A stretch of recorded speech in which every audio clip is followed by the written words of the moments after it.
My beloved child, something changed in the quietest possible way, and almost no one around this person noticed it.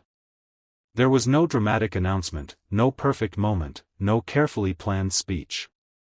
There was only a blank page, a restless thought, and a feeling they had carried for far longer than they ever intended to admit. And somehow, when speaking felt impossible, they began to write to you. Not because they suddenly found all the answers, but because keeping everything unspoken had started to feel heavier than telling the truth. Don't skip, because the most meaningful part of this letter is not actually how it begins. It is what slowly happens to their words as they move closer and closer to the final line. At first, they tried to make the letter sound ordinary. They wrote as though they were simply checking in, as though there was nothing hidden beneath the surface. They even paused over certain sentences, replacing vulnerable words with safer ones, trying to keep the distance they had become so accustomed to maintaining. But you know something about genuine emotion: when it has been held back long enough, it begins appearing between the words anyway. A simple sentence becomes a memory. A memory becomes an admission. And an admission begins pointing toward a truth the writer can no longer avoid. What they wanted to say was not complicated. That was almost what frightened them about it. They missed the way you understood things they never explained. They remembered conversations that you may have assumed they had forgotten. They remembered small details: the tone of your voice when you were trying to stay composed, the way you offered kindness without making a performance of it, the moments when you gave them space instead of demanding an answer. And as they wrote, one realization kept returning: perhaps they had misunderstood the very thing they were trying to protect themselves from. Somewhere along the way, they had mistaken emotional caution for strength. They had convinced themselves that saying less would make everything easier. Yet sitting there with your name at the top of that page, they began seeing what silence had actually cost them. Stay till the end, because the letter becomes different from this point forward. It stops sounding like someone carefully managing their feelings and starts sounding like someone finally allowing themselves to recognize them. There is one sentence they nearly removed. They stared at it for a long time because it exposed more than they planned to reveal. It said, in essence, that meeting you had changed the standard by which they understood closeness. Not because you were perfect, and not because every moment between you had been easy, but because something about being known by you had made superficial connections feel noticeably emptier afterward. That realization stayed with them. Even when they were busy. Even when they tried to redirect their attention. Even when life seemed completely normal from the outside. There were ordinary mornings when your memory appeared without invitation, ordinary evenings when they wondered what they would say if you suddenly stood in front of them, and ordinary moments when some tiny detail reminded them of something you once said. They never planned those memories. That is what made them difficult to dismiss. And perhaps you have experienced something similar yourself: the strange way a meaningful person can remain connected to certain songs, streets, seasons, jokes, or quiet hours long after a conversation has ended. This person began understanding that remembering you was not simply nostalgia. It was information. Their own heart was showing them which connection had mattered more deeply than they had been willing to acknowledge. Something important is waiting for you, because halfway through the letter, they confess something much smaller than the final confession, yet somehow just as revealing. They admit that there were moments when they wanted to reach out and stop themselves. They typed words and erased them. They imagined conversations and decided the timing was wrong. They wondered whether too much had happened, whether you had moved forward, whether reopening the door would create confusion instead of clarity. So they remained silent. But silence did not remove the feeling, it merely gave the feeling more time to become understood. And here is where the letter turns unexpectedly tender. Instead of blaming circumstances, they begin taking responsibility for their hesitation. They recognize that you may have interpreted their distance differently. You may have wondered whether you mattered. You may have replayed certain moments and questioned what was real. The writer knows they cannot rewrite those moments. So they do something they had avoided before: they acknowledge your side of the story. They write that perhaps you deserved more honesty than they knew how to give at the time. Read that slowly. Not because it guarantees what happens next, but because emotional maturity often begins exactly there, not with grand promises, but with someone finally becoming willing to see how their choices may have felt to another person. Then comes the paragraph that almost ends the letter. They think they have said enough. They place the pen down, or perhaps their hands pause above the keyboard. For a few seconds, they are ready to leave it there. Yet something feels incomplete. All the memories, all the apologies, all the careful reflections have circled around one central truth without naming it. And they know it. This is the moment when the room feels unusually still. They read everything from the beginning. They notice how often your name appears. They notice how every explanation eventually leads back to the same unanswered question: if this connection mattered so much, why did they never simply tell you? The answer is not dramatic. It is deeply human. They were afraid that naming what they felt would make it real enough to lose. So instead, they kept it undefined, hoping uncertainty might protect them from disappointment. But uncertainty created a different kind of loss, the possibility that you might never know what was actually happening inside them. Don't skip this moment, because now the final section begins. Their tone becomes simpler. Fewer explanations. No hiding behind complicated language. They write that they do not know what you will feel when you read these words. They do not assume they can predict your response. They do not ask you to forget everything difficult or instantly return to what once was. Instead, they tell you something far more meaningful. They want you to know the truth without requiring anything from you in exchange. And there is freedom in that.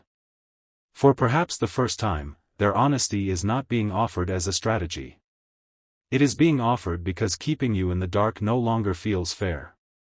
They tell you that you mattered during the moments when they acted as though you did not.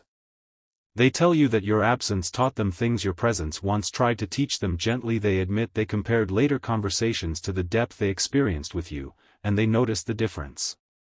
They confess that what they once labeled as bad timing was sometimes their own inability to accept how deeply the connection was affecting them. Then the words slow again. There is only a small space remaining at the bottom of the page. They could sign their name and end it safely. But they do not. One final thought has been following them through the entire letter, waiting patiently behind every other sentence. And this is where you need to hear carefully, because the confession is probably not the one you expected.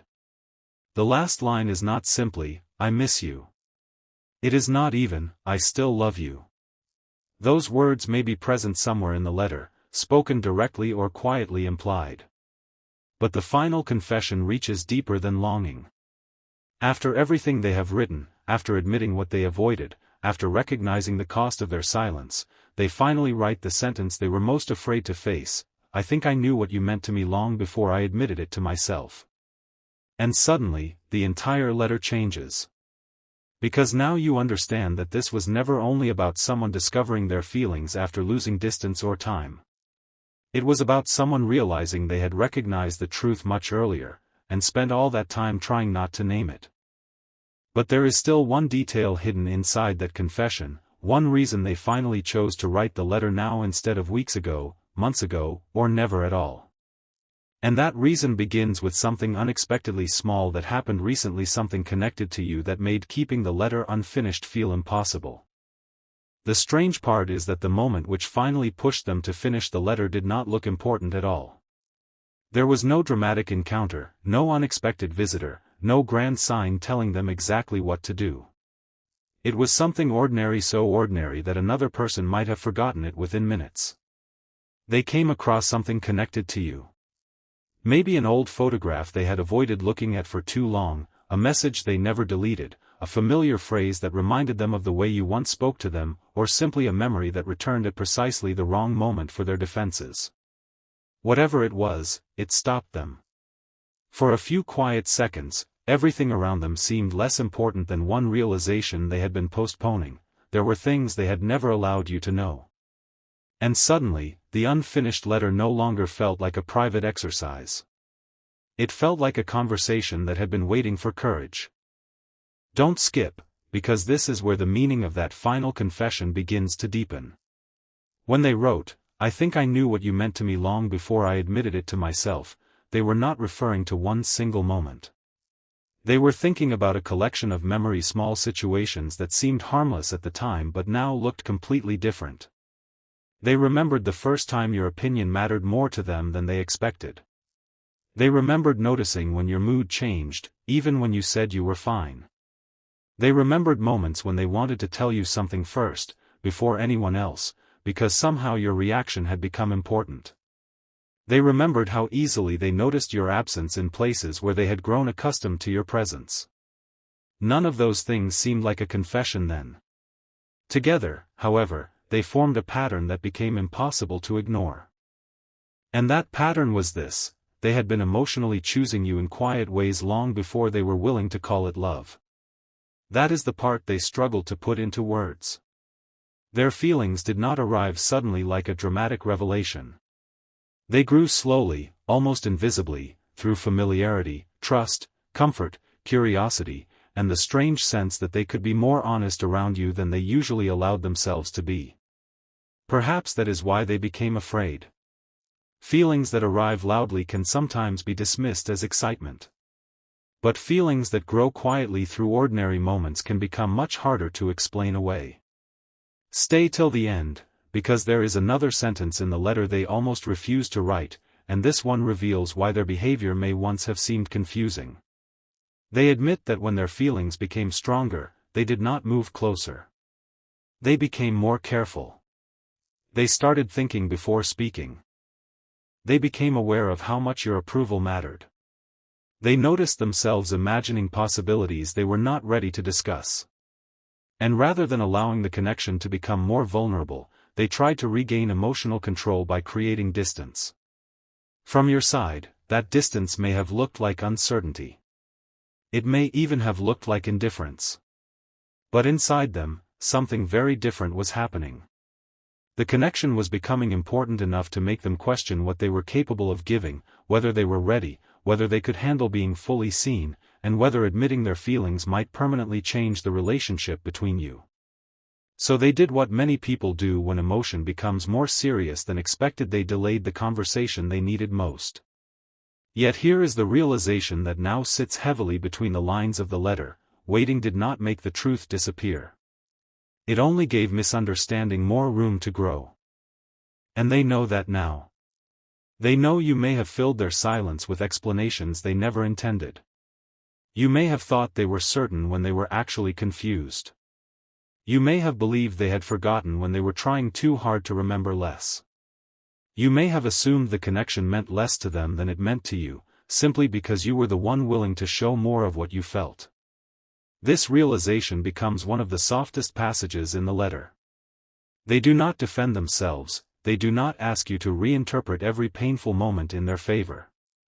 Instead, they acknowledge something simple: you could only respond to what they showed you, not to everything they secretly carried inside. There is maturity in that sentence, because for once they are not asking you to understand what they never explained. They are finally explaining it. Something important is waiting for you, because after that admission, the letter shifts again. The writer begins describing what happened after the distance formed. At first, they expected the intensity to fade. They thought time would smooth everything into a memory that felt important but manageable. Life continued. Days became weeks. New routines appeared. Conversations with other people filled certain spaces. On the surface, everything seemed to be moving normally. Yet there were strange little moments when the absence of you became clearer instead of weaker. They would hear something funny and instinctively imagine telling you. They would experience a difficult day and remember how you once listened without trying to fix everything immediately. They would accomplish something and unexpectedly wonder what you would have said. These were not constant thoughts, and that is exactly why they mattered. They arrived naturally, without invitation, in ordinary places where there was no reason to perform emotion. Slowly, they began to understand that missing someone is not always about wanting to return to the past. Sometimes it is the mind revealing which parts of a connection became woven into your everyday emotional world. And there was one memory in particular they kept returning to. It was not necessarily your most romantic moment. In fact, it may have been something very small, a conversation where you noticed something about them nobody else had noticed, a moment when you gave reassurance without making them feel weak, or a quiet exchange when nothing extraordinary was said and yet they felt unusually understood. That memory became the anchor of the letter. Because in hindsight, they realized that what affected them most was not simply attraction. It was recognition. You had seen a version of them they did not show easily, and instead of using that vulnerability against them, you treated it gently. That stayed with them.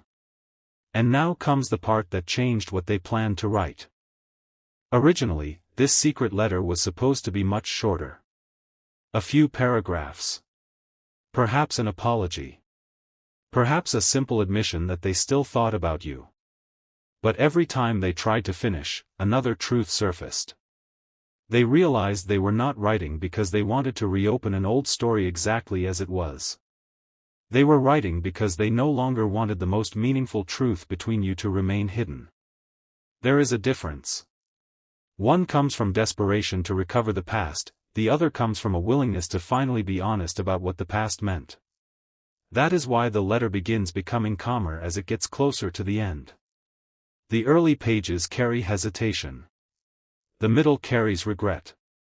But the final pages carry something different, clarity. They stop trying to predict what happens after you read it. They stop imagining the perfect response. They stop building arguments for why you should understand them. Instead, they begin telling the truth in its simplest form. You mattered. They knew it earlier than they admitted. Their fear complicated something that could have been spoken more gently. And whatever happens next, they do not want you carrying the false belief that the connection existed only in your heart. Don't skip this next part, because one sentence reveals something even the writer did not understand until they saw it written down. They say that they spent a long time wondering whether they missed you because they were lonely, nostalgic, or simply attached to a familiar chapter of their life. They questioned themselves carefully because they did not want emotion to become fantasy. But each time they examined the feeling honestly, they kept arriving at the same distinction: they did not simply miss being loved. They missed the specific way they felt when they were with you. More present. More understood. More willing to imagine a future that required vulnerability instead of constant control. And then comes a quiet confession hidden several lines before the final sentence. They write that there was one conversation they wish they could relive, not to change everything, but simply to answer differently. You had asked, directly or indirectly, what you meant to them. Maybe you did it with words. Maybe you did it through a look, a pause, or a question that seemed casual but carried more underneath. At that time, they gave you a smaller answer than the truth. Perhaps they changed the subject. Perhaps they laughed. Perhaps they said they were unsure. But now, writing alone with no immediate pressure to protect themselves, they finally answer that old question fully. You were already important. More important than they were ready to say. More emotionally present in their life than they knew how to admit. And reading those words back to themselves unsettled them, because suddenly another realization became unavoidable: the confession in the final line was not the end of the letter at all. After writing it, they sat there for a long time. They could have signed their name. They almost did. But then they added one more sentence underneath, smaller, quieter, and somehow more vulnerable than everything that came before. It was not a promise. It was not a demand. It was a question. And the reason that question matters is because it reveals what they are secretly hoping might still be possible between you. The words are simple, but they carry the weight of everything they were too hesitant to say before. If there is still a door open between us, could we finally talk without hiding? And after writing that, they did something unexpected. They did not immediately send the letter. They folded it, saved it, or closed the screen and walked away. Not because they changed their mind, but because one final decision remained. They had told the truth on the page. Now they had to decide whether they were brave enough to let the truth reach you. And what happened during that hesitation? The small event that made them pick the letter up again reveals more about their intentions than anything they had written so far. What happened next was so small that, at first, they almost dismissed it. The letter had already been closed, folded, saved, or pushed aside, and for a while they tried to return to the rhythm of an ordinary day. They told themselves that writing everything down had been enough. Maybe the truth did not actually need to travel any farther. Maybe some feelings were meant to be understood privately and then released. But somewhere inside them, that explanation did not settle properly.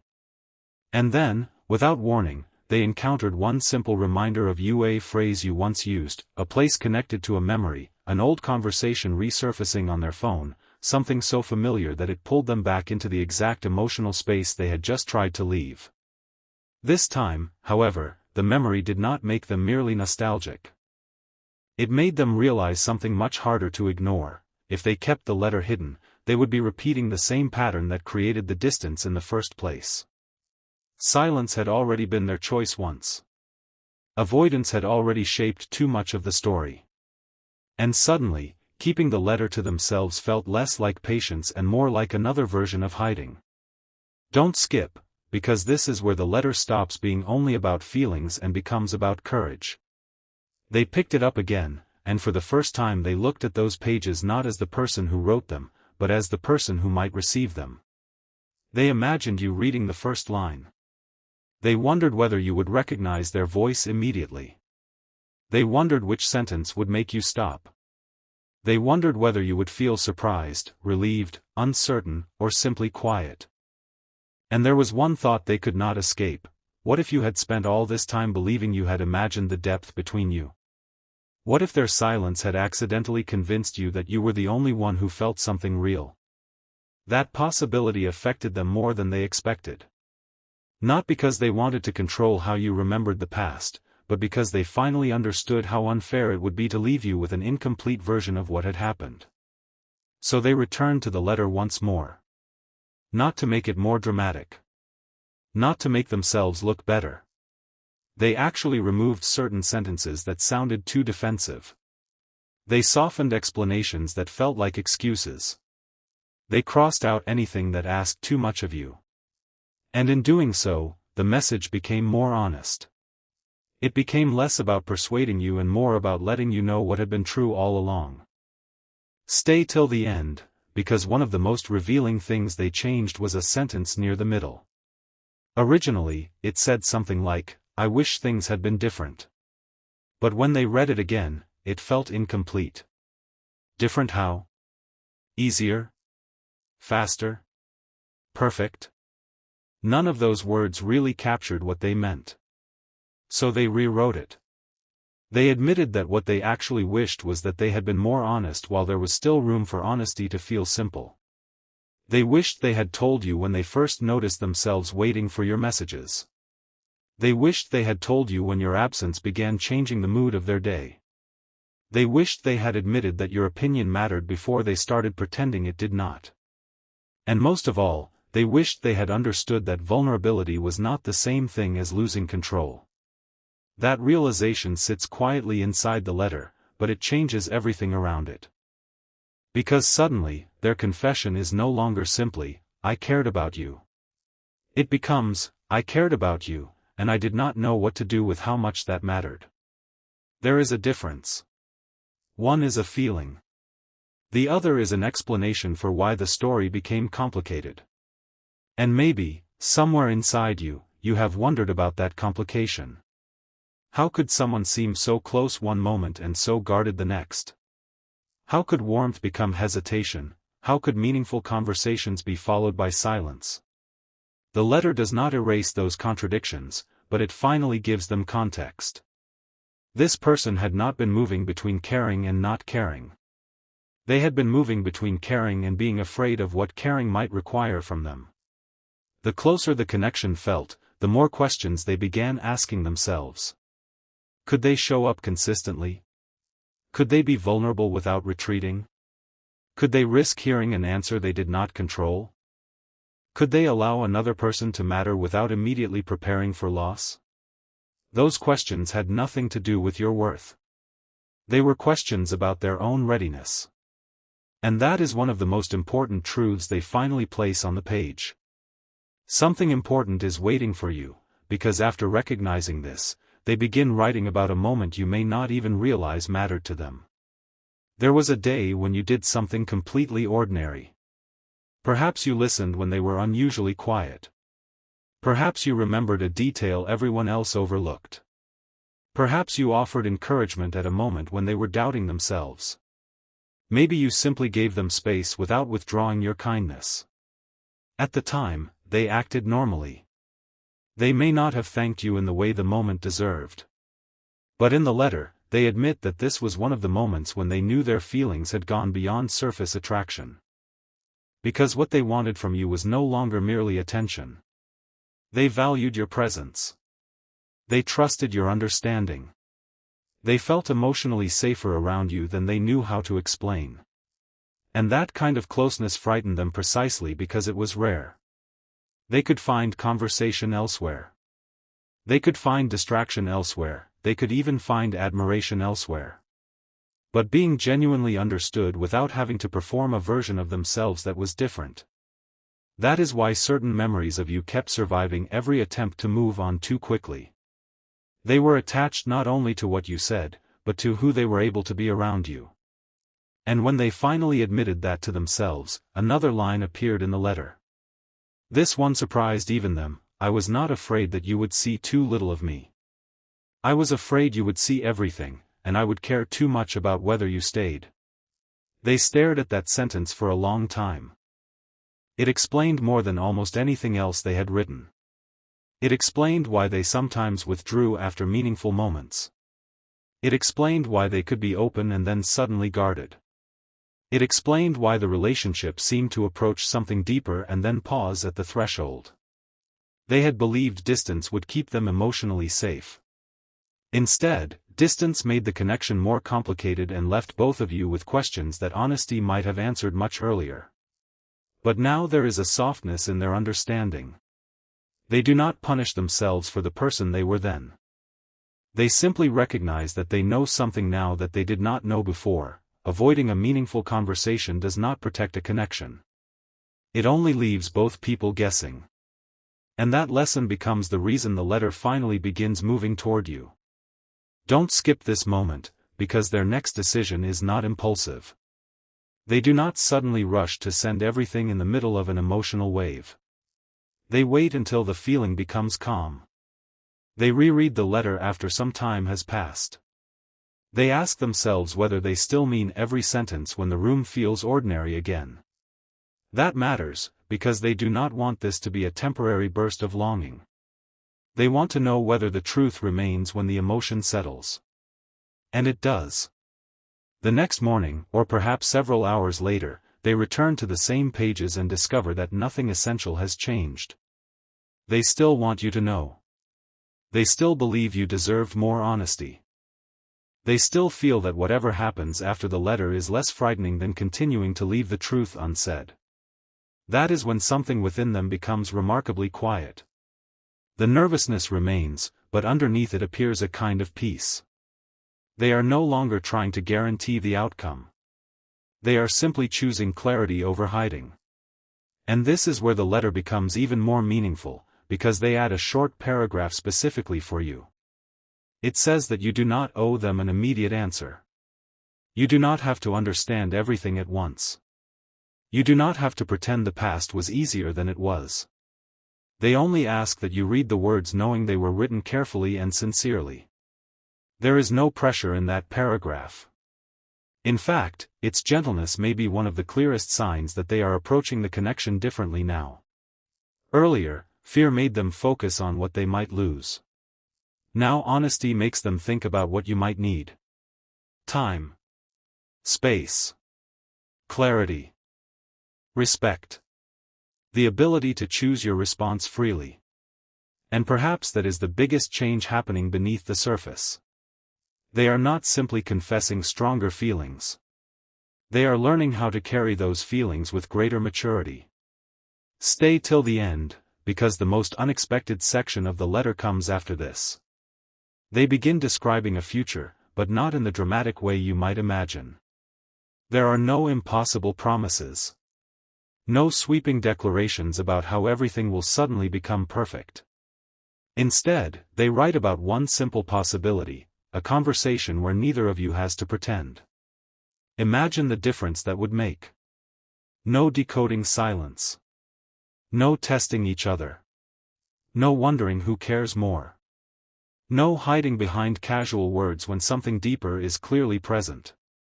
Just two people sitting across from each other and finally speaking from the place they avoided before. That possibility means more to them now than any grand romantic gesture. Because after all this time, they have discovered that what they want most is not a perfect story. They want an honest one. And then they admit something that brings them back to the very beginning of the letter. They had once believed the hardest words would be, "I love you." But they were wrong. The hardest words were actually, "I should have told you sooner." Those words require them to acknowledge not only what they feel, but what their silence may have cost. They cannot change that. Yet they can choose not to repeat it. And now the letter is almost complete. Only a few lines remain. Their name is waiting at the bottom. Their hand hesitates one final time. There is still an opportunity to hide the pages away and continue with life exactly as it has been.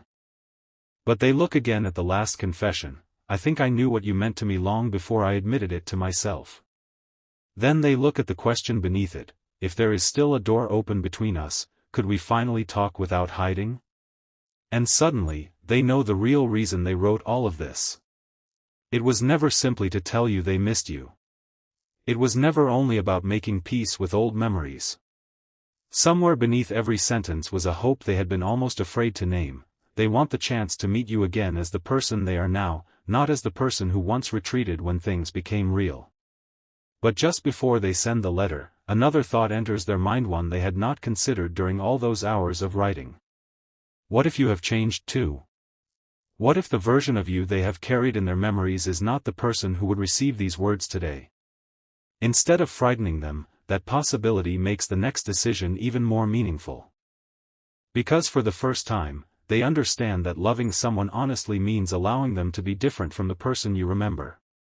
And what they decide to add after realizing that becomes the most mature, unexpected confession in the entire letter, one that shifts the meaning of every word that came before it.